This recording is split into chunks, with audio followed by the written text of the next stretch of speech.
Hey everybody, how's it going? And welcome to the Hori Sheet Show's Reiki and OBE tips. Today it's going to be an OBE flavored broadcast. I'm not going to talk about any Reiki here, but what we're going to talk about is a topic that a lot of people are pretty skittish about, and there's a lot of disinformation going around about the topic or the subject, and it's sleep paralysis. Uh, Also, I'm waiting for this post to get posted in the Astral Projection room, which is ultimately where I wanted to share it in the first place. So I don't want to get started on the meat and bones of this yet until it gets approved. I might have to like message one of the admins and be like, "Hey, let me in," because I know you guys don't really listen to it here on the Hori Sheet Show. That's weird. It says I'm offline on my channel, but I know I'm online. Why does it still say the TV guide? Like, it shouldn't say that. I'm trying to figure out why YouTube doesn't want to play right anymore. No, there it goes. No, it's okay. It was just an old tab. So anyway, we're gonna talk about sleep paralysis. I know a couple of people. There we go. We got some people from my actual Facebook joining. I guess my people can see it. That's cool. But I'm waiting for the room in the Astral Projection channel to actually pick it up. So, yeah. So sleep paralysis. If you don't know what that is, all right. When you go to sleep at night, something happens in your brain. You get some chemicals sent to your body somehow. Your brain controls your body. It tells it to not move, basically. At some point of sleep, your body gets pretty much turned off. And if you happen to wake up in the middle of that, or after you've fallen asleep and something wakes you up but not fully, you'll end up with the mind awake but body asleep state. And this is a prime state to be in to go out of body. But if it happens to be in the middle of the night when you're just trying to get some sleep because you got work tomorrow, it has the potential to scare the crap out of you. And I understand that. It's a pretty frightening experience on the general. So what do you do about that? Is it scary? Should it be scary? Answer is no. Well, answer is yes, it's scary for some people, not for me. And should it be scary? No. Why not? Because it's something our body goes through every night before we go to sleep, or, yeah, literally before we drift off to sleep. But people like me will use different little, I don't know what you want to call it, tricks or whatever, meditation exercises, breathing exercises, and whatever works to get to that point of sleep, mind awake, body asleep state. We try to practice that in a practice called astral projection. But the sleep paralysis state, okay, I've told you it's not dangerous, but what do you do with it? How do you actually utilize it? If you're an astral projector or you just experience sleep paralysis often or every now and then and you're scared of it, just listen, because I'm going to tell you some fun things to do with it. And at the end, I hope you're not scared of it, or at least I hope you realize it's normal. It's nothing to be scared of.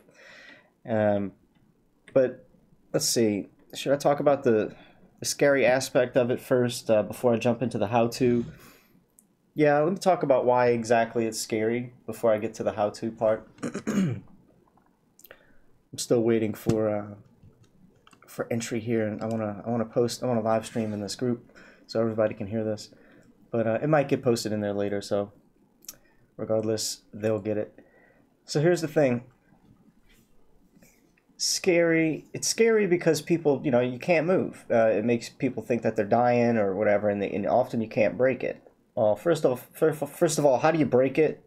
Try to control your breathing. Your breathing pattern is the easiest way to break it. So if you're really just freaked out about it and you just want to know how to break it, do that. But I don't suggest that if you're an astral projector. It's going to wake you up from just about any OBE, any astral projection, if you focus on your breathing pattern and try to change it. So what else is scary about it? Well, people hear voices. People feel presences around them. Some people see things. Some people see and talk to beings during that time, during that sleep paralysis. Well, what the hell's that, right? How is it? Real beings? What are they? Aliens? What, extraterrestrials? What, figments of your imagination? Angels, devils, demons? What are they? Right? They could be just about anything. And if you have a preconceived idea of what they are already, it's going to be that. Your mind will create things as soon as your body is asleep. Your mind is going to be in a state between physical reality and something it's completely making up. Something that is easily controlled by your preconceived notions and beliefs in the first place. So in that state of waking up in paralysis, you're going to be awake, it's going to be dark, and most people are scared of the dark, and they're going to be like, whoa, oh, where am I? It's dark, it's scary in here, and I, and maybe they realize they can't move, and they're, oh shit, I can't move, and then they're scared. So what do they create when they're scared? I don't know, black figures in the corner of the room, like I posted on the Astral Projection room group. That black figure that's on the side of the wall, like dressed as a gorilla, and he's all hairy, and I posted a picture that said, this is what stares at you from the corner of the room during sleep paralysis. It's meant to make people laugh, but it was meant to segue into this broadcast because a lot of people are really scared about these experiences, and they really think there's demons or aliens in their room, and I'm here to say that the bigger probability in there is that there's not anything in your room. It's mostly if you're not contacting some sort of astral entity or experiencing something for real, more often than not, people are making these experiences, not like making them up. It's like it's happening to them without their knowledge, but it's their subconscious at play is all. Their subconscious is already scared of the dark, and so they, something scary appears. It's instant, and then you just experience that, and that's basically what happens when you fall into a dream. When you're going to sleep at night, and you're laying down on your pillow, and your mind is rambling and thinking about stuff. Maybe you're thinking about your bills or work, and then you just start daydreaming random stuff, and then before you know it, those thoughts will become reality, and you'll be in a dream. Maybe you'll be in a dream at work doing what you were thinking about doing at work the next morning. I mean, you're just going to have these dreams. It's just how we dream. But if you wake up startled, the dream went away, and all of a sudden you're kind of awake, but you're not fully awake. Your body's still paralyzed. You're going to start recreating a dream immediately. That's what's happening to some of these, with some of these scary paralysis experiences. Now, with that being said, what do you do with it, right? Well, I told you how to break it. And if you're one of those pansies, you can click off and be done. But no, what do you do with that experience? Well, we give you a couple different ways to go out of body from that state. So you might want to get your favorite notepad out or whatever you're gonna do. I'm gonna go open mine. Okay, so first of all, you don't want to move or anything. When you wake up in paralysis, if you move and you feel like you're paralyzed, fine. But what you should also feel is some vibrations during that experience. And if you feel those vibrations, here's one way to go out of body. Keep moving whatever you were moving to feel those vibrations. And you might feel like if you're laying in the bed and you're stiff like this, your hands are by your side, and you're trying to like just get up or whatever. This motion of your hands, it's going to feel like it's going to be vibrating a whole lot, and it's going to feel weighed down. It's going to feel very weighed down. It's going to feel like you got two hands. You got one here, and you got one that's trying to lift up, but it's like on a spring. Or it's like, what I like to say, it feels like I'm in Reynolds plastic wrap, and I got somebody poured syrup all over me, and I'm trying to like break out of that. It feels like goopy, sticky, slow, stretchy feeling. And once you're a foot or two, probably 2 feet away from your body, it just like, you just break free of it. You completely break free. So try when you're in paralysis next time to just fight through it. Not like to wake up, but just to stand up. To stand up continuously hold that motion of standing and try to do it, like fight through you're going to slowly be able to latch onto a body that you're going to be perceiving two bodies. You're going to be perceiving your energy body that's now attempting to take the form of your body that's getting up out of the physical frame. And that's what's happening. Your body is your energy body, astral body, whatever you want to call it. Your soul is sort of taking form because you're now forming it you're just simply trying to stand up, but it's already kind of locked in your physical frame, and you're now ripping it out of your physical frame in a sense. So that's probably also why you have this sort of magnetic, sticky, goopy feeling, whatever you interpret it as. But anyway, fight through it. Keep going. Once you're 2 feet away, boom, it's going to be free. Out-of-body experience. Shaboopy. Next, I want to talk about something called astral pressure. But before I get into that, I want to say hi to everybody that might be in the Facebook or the YouTube. Let me know on Facebook how the audio is. I'm using a different microphone for this Facebook broadcast. So if you're catching it on Facebook, you might want to pop over to... Oh, I know why. No, Facebook is cool because I'm restreaming to...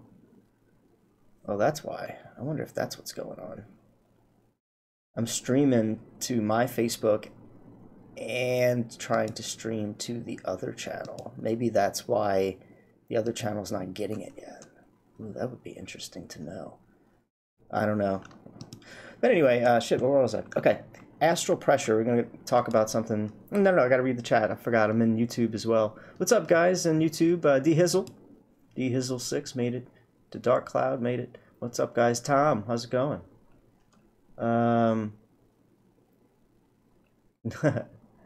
Cleary, how's it going? I traveled to my psychiatrist in the astral plane. He told me I was projecting. Yeah? It's not the first time I've heard of people really seeing someone while they're astral, in the physical, seeing someone that's astral. I've heard of that. I've heard of people in the astral plane meeting up together. All that stuff I've heard from good friends. Hey Ted, how's it going? All right, guys. So this is for truth. There you go. I actually have a lot harder time smoking, going astral when I'm smoking pot. Believe it or not, it rhymed. Sounds hot. So all right, here we go. Facebook. If you're on the Facebook, head on over to the YouTube channel, the Hori Sheet Show, to catch this broadcast. That's what I'll be reading from the majority of the time. All right, let's talk about astral pressure. What is astral pressure? Well, it's a term that I know somebody made it up. I can't remember if it was me or someone else, but I've been using it. So it's basically every technique that you try to do when you go to leave your body is trying to put astral pressure on your body. Every technique is really aimed to do that. It's like, for instance, the rope technique. Ever heard of the rope technique? You can lay in your bed and the rope, you can imagine a rope coming from your ceiling, and you can imagine your hands reaching up. Like, this is a practice that you do as you're trying to fall asleep. You can just imagine the rope there and imagine you're trying to pull it and lift yourself up. And the technique describes how you have to feel everything. You have to feel the rope. You have to feel the textures and the fibers of the rope. You have to feel it around your hand, and also feel your body elevating with each, with each pull. You have to make it all real as possible in your mind. And a lot of those techniques try to tell you to do that, as well, as far as feeling every bit of whatever it's trying to get you to do. But the underlying thing that's really happening here is you're attempting to create some sort of astral pressure on yourself. And in that technique, the astral pressure is the lifting feeling. All right, from the rope visual, the lifting, the elevating, that's the pull for your astral body to break away from the physical frame. So create astral pressure. You're creating astral pressure on yourself. If you do this, if you create astral pressure on yourself while in the right state, you're going to have an out-of-body experience. And in sleep paralysis, you're there. It's the last step. You're ready to put astral pressure on yourself. So here you go. Listen up. There's several different ways I'm going to tell you about right now to do that. One of the ways to create astral pressure on yourself while in sleep paralysis is, this is more of your, this might be a harder one to understand. I think maybe I figured it out, but it seems that there's something more to it. But visualizing your room. Let's say you're in the middle of the night, you woke up, you sleep paralyzed, you're in paralysis, and now here's what you do. You visualize your room as if you had opened your eyes. And some people already can see, which is great. So next, you focus on something in the distance. Okay? This could be anything. If you got textured walls or a door I have ahead of me, I'm looking at the wood grain texture of it. Anything that you'd have to maybe squint your eyes and get a closer look for, focus on that. Because what's your natural reaction if something's hard to read? Your natural reaction is you saw what I just did. I put my head closer to it, just a few inches, right? Well, what's that? Your natural reaction is going to be to create some sort of astral pressure. If you visualize your room and attempt to focus on something in the distance to get a closer look, you're naturally going to start slowly floating there. Not shitting you. It's a thing. It's happened several times, and you might even start feeling the vibrations purring. And for me, it's literally in the back of my neck when that happens, exactly where I'm trying to move it, right? So creating astral pressure, very important. Very important to know that is happening in almost every technique. So that's a good thing. Visualize something in the room. You're going to naturally start floating there as you attempt to see it more clearly. It's one possible thing to do. Next, there's another thing. When in sleep paralysis, do the rock your bed technique, or the roll-out method, as it may be called. You may know it from another channel or another article as the roll-out method. This has worked for me several times, and it was one of the more fun ones to do, I guess. But it's also one of the harder ones to control after it happens. So the roll-out method, rock your bed method, what is it? All right, so now you're in sleep paralysis. You've woken up in sleep paralysis, or you're trying to go out of body and you think you're at the right time. This is what you have to be doing for both of those scenarios to attempt to go out of body with this method. Imagine your bed is, let's say your bed has now turned into a rocking chair. Okay, you know how the rocking chairs have these little curved wheels, you know, so you can rock, you know. Well, imagine now your bed has those, and you're rocking side to side, right? But slowly. It's going to be kind of hard to feel it, but imagine how it would feel to ever so slightly imagine that it's just rocking, just slowly rocking. And you might be able to do this, some people easier than others. You might have to really focus on this to try to get it to happen, and it might be just real subtle at first. That's fine, but keep that going. If you're in paralysis, what's going to happen is it's going to build a whole hell of a lot faster than if you're not. But if you're trying to work yourself up to putting your body to sleep and you're just practicing this method, it's going to take a lot longer, but eventually you're going to start feeling it increase as you increase it. In paralysis, you're going to feel it pretty much right away, and all you have to worry about is increasing it until you tip over and tip out and roll out of your bed. Remember, you can't get hurt or anything, and it might actually feel so real that you're kind of scared to do it. That's the biggest problem with this technique, is it feels too real. It feels too real, and you don't want to fall out the damn bed. And I can't say that you won't, because I don't know who you are, so I can't be like you're like.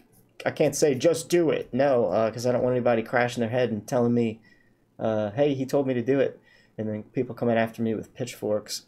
So I will say there's a risk to this method. Put some damn pillows or a second mattress by your bed. I don't care, but don't blame it on me.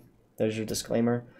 It does feel so real, you might be scared to do it, and I pushed past that, me personally. That's all I'm saying, just to be clear.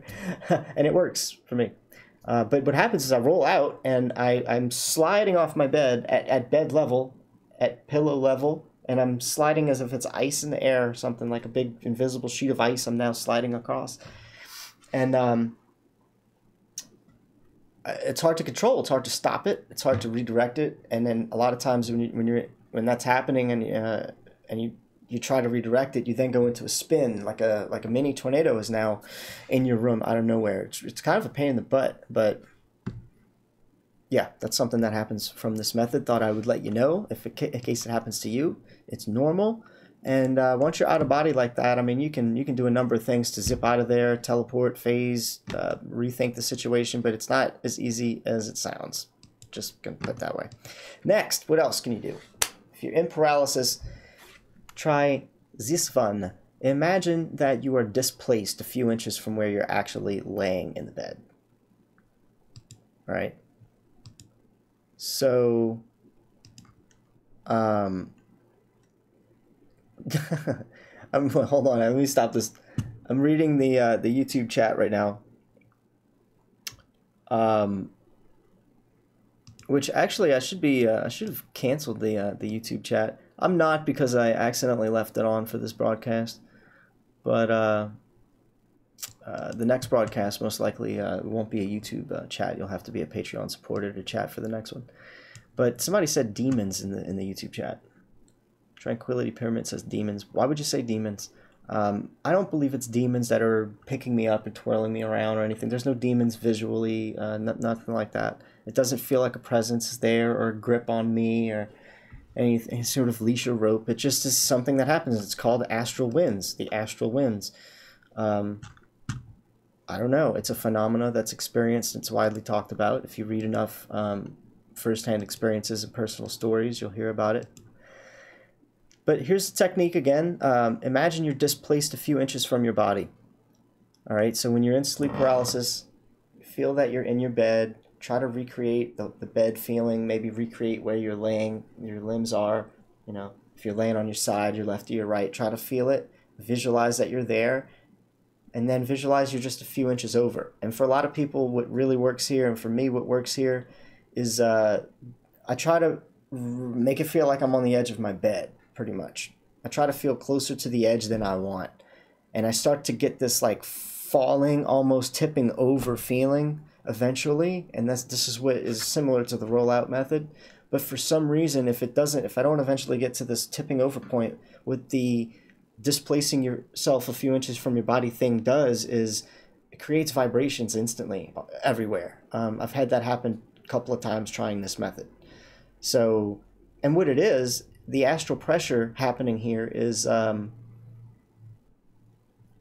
really don't know. Like, I think it's just, you're trying to teleport, you're trying to just feel where your body isn't actually at. And in a sense, it's like a mini teleportation method. That's the best thing I got. So I don't know, maybe this isn't necessarily one that is very obvious on how it's creating astral pressure, but you're certainly attempting to outright teleport with this method, if you will. Now, I've already explained the rope climbing method. This is a good way to put astral pressure on yourself. So that was going to be my next one, but I kind of explained how to do it earlier in the broadcast. Again, if you missed it, the short version, imagine a rope is over you and you're climbing it. The picking up feeling, if you're doing this method at the right time, you're going to lift yourself right out of your body. Now, another method, visualizing a different room and environment altogether, is similar to, or in fact, most likely the teleport method itself. It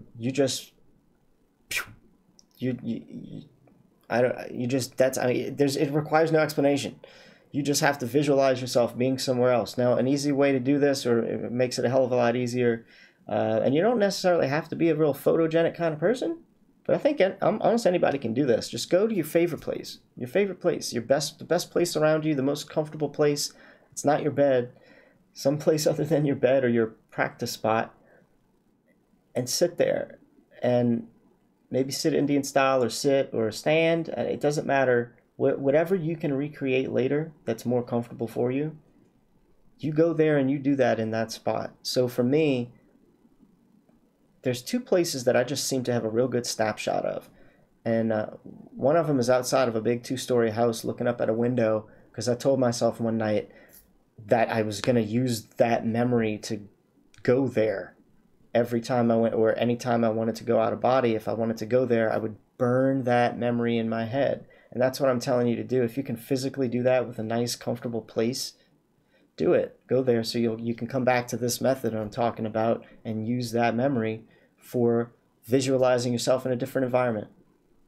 And it's going to happen. It's going to sort of happen so instantly, it might be hard to realize you're there. So be prepared for this one to catch you by surprise. And before I get into the last and most interesting one, I'm going to check on the chat and say hi. I'm checking on the Facebook chat here first. There's nobody in here. A lot of people come in and out of the Facebook. Nobody really sticks around for the Facebook broadcast. I'm not sure why. I have an easier time astral projecting when I'm stoned, says Ted Sommer. That's a good thing. It's great for you. I wish I could have an easier time projecting when I'm stoned. It actually hinders me quite a bit. So there's that. I'm slowly learning from you, says D Hizzle. Cool, man. Yeah, stay tuned, man. You got to check out the broadcast when I actually teach you how to go out of body. But this is more of a specialized broadcast, I would say. So yeah. The last final technique here to leave your body, and if you're not actually in paralysis, you can still listen to these techniques that I've explained and just think about them over and over and over as you're falling asleep. Technically, they can all create out-of-body experiences. So if you don't know anything about astral projection at all or how to do it, just listen to anything I just said and go to sleep doing that in your mind over and over. Imagining your bed's a rocking chair. Imagining you're a few inches away from your body or falling off your bed, about to fall off your bed. Or in this case, creating vertigo. What happens if you do a cartwheel? Your body's going to go vertically upside down, right? If you're not doing some weird half-ass cartwheel, that doesn't count. A backflip, very, very disorienting. Can you sit there right now and close your eyes? Like, you can do this to the sound of my voice. Hold on, let's make that a little bit better. Sit down and close your eyes to the sound of my voice. Oh, wait. Sorry. Sit down. I'm just kidding. No, if you want to do this, though, this is a way to really create vertigo, create dizziness right now. It happens with me, at least. I can try to close my eyes and imagine I'm slowly backflipping. And I'm trying to recreate like what that ceiling fan looks like and what the roof looks like and how it feels. It's just doing this, sitting on a little seat with no back to it, makes me feel like I'm going to fall over. It gets me disoriented. It creates a sense of vertigo. Using vertigo or visualizing scenarios that would make you dizzy or create senses of false feelings or vertigo will make your body flip right out of your physical frame or roll right out or whatever, tumble set right out or cartwheel right out or whatever you're doing to create what? Astral pressure on it. So how do you create vertigo? There you go. I just told you with the backflip, you can be in paralysis and imagine you're doing backflips, and who knows where you're going to end up. Probably end up going through your bed, or I don't know. But instead of backflips, here I'll only just tell you my story, and it caught me by surprise. I learned how to do this vertigo stuff from this technique. Somebody told me, hey, when you're laying in bed, again, this can work in paralysis state as well. Well, not this exactly, but the creating vertigo thing I'm getting to, so keep in mind that. Somebody said, hey, go to sleep at night and visualize your favorite video game from start to finish. And at this point, it was Secret of Mana. It probably still is. It's a Super Nintendo game. And I started imagining the characters starting off the game, falling off of a big log waterfall thing and crashing into the water. And then he gets up and he finds a sword in the stone and he runs around, right? And blah, blah, blah. And I'm visualizing this game. I love the game. I can imagine it from like start to a hell of a long way in. I just know it by heart. And the character gets to the point where he has to travel to another city and he gets into a cannon and he shoots out to a different city, right? But in the cannon, when he shoots out, he he flips over and over and over, head over heels in the sky before he crash lands and he's in his city. Well, I'm visualizing this head over heels flipping, and I'm just visualizing the characters doing that while I was going to sleep. And I started to feel like I was slipping. And I was like, whoa, hold up. And so then I just kept the visual going, but in my mind, or however, you just kind of have to naturally figure this out in the process. You help the vertigo along, and you just kind of nudge it and make it more powerful. And I just kept doing that until finally I sat straight up out of my body, and it was very sudden. It was shocking. I looked back and my body was laying on the bed, and I said, wow, that was the easiest technique ever, and it was hella fun. But I didn't believe it was going to work a second time. I thought it was a fluke. So I went right back in my body, woke myself up, even moved my body, rubbed my eyes a little bit, and I was like, okay, I'm going to try this visualization head over heels flipping thing again with the characters, and I just redid it, and it worked within a minute. I was right out of body, same thing again, and then I had an awesome experience, which I'll tell the story about that one day at story episode. But yeah, creating vertigo, really cool way to go out of body. You can do forward tumble sets, backwards somersaults, rollovers. If you've ever done this in school when you were a kid, or at your house or in a playground where you've got a big old steep hill, you lay down on the hill and start rolling. That was so much fun when I was a kid. But I'd probably just about kill myself if I did it now. But hella fun. If you can bring back that visual, good luck. I bet that out-of-body experience is going to be one hell of a ride to try to control. But yeah, that's kind of it. I wrapped that all up within a 45-minute time frame. So hope you all got a good dose of tips and good nuggets. Again, anybody on Facebook, make sure you check out my channel on YouTube, The Hoary Sheet Show. I talk about astral projection tips and tricks. I also talk about some other very interesting stuff. And speaking of very interesting stuff, I think I will pop into the very interesting space car for the rest of this broadcast. But before I do that, I'm gonna read the chat and just kind of, you know what, I can answer some questions. Maybe I'll even do a call in. Open up the phone lines.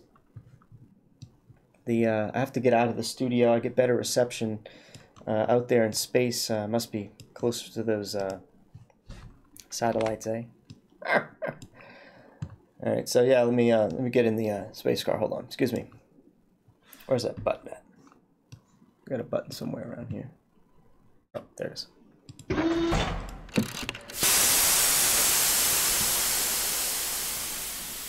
Ooh. There we go. Got a little blurry on me there. So anyway, let me open up the phone lines, say hi to everybody in the chat, and just wind this one on out.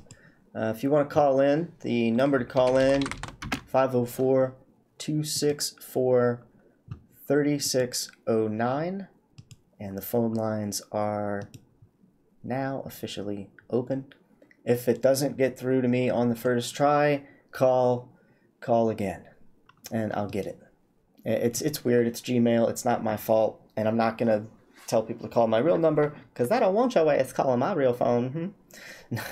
I mean, I don't know. Maybe I might give out like a talk or text line, but I can't pipe it through my computer. So call me right there on Gmail, or if you're listening to me on Facebook, you can call me through the Facebook, Harry Sheet, just like Hoary Sheet, but with an A. Huh? See what? Wait, oh, you can't see that. Just like Harry Sheet on Facebook, but with an A. I'll wait around just a little bit and see if anybody shows up in the call list here. Come visit me next time, says Gregory May. I got, you know what?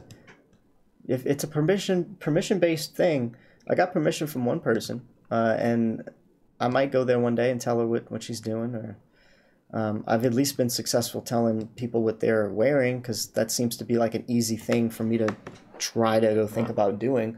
But I can't really do that when people are sleeping, which caught me off guard one time. Long story, but Come visit me next time. B flat. What's on, man? How's it going? Flat vertigo or globe vertigo? Ooh. We should all be, you know, if the Earth was spinning like a ball, shouldn't we be dizzy, like, nonstop? I was afraid of the dark till last year, says D Hizzle. So I'd stay up till 3 a.m. every day for a whole year straight. Ew, get a black light, D Hizzle. Tell you what's cool about a black light. Get a nice big black light that illuminates your room purple, and so everything that's white or cool orange colors, like neon, it's like it glows. It's really cool. And you might like it, but when you close your eyes, it just goes away. It's like not having a light on, you know, at all. And turn that on, you probably won't be scared of the dark. You'll probably, because anytime you open your eyes in the dark, you're going to be able to see. It's just going to be black lit and cool, and you'll get used to that. I did. I had a black light on all the time. And yeah, I don't mind the dark at all. For me, I like it pitch black for when I'm trying to go out of body. I want to make sure that anything I see is something I can latch onto and wake myself up with. All right, guys. It doesn't look like anybody's going to call in. I'm sure people that are listening to my YouTube really don't have any questions. So maybe I'll reach out to one of the admins on the Astral Projection group and see if I can get an admin pass and help moderate, or at least get the live streams that I do pushed here, because I know a lot of people would take advantage of this information. And wish everybody a good day. I hope you all have a fantastic one, and get ready for the FETV guide. It's coming. It's coming. I think I might plug in a couple more shows and stick it online now that I'm done this broadcast. This is the last thing I really wanted to do. But yeah. Much love, everybody. I'm here to wake people up. I'm here to change the world. I'm here to shed some truths on things that are hidden from us. And a lot of you know exactly what I think the biggest lie in the world is, and the biggest secret of the world. So much love, everybody. Take care. Add me as a friend on Harry Sheet if you want to catch my broadcast and ask questions. Peace.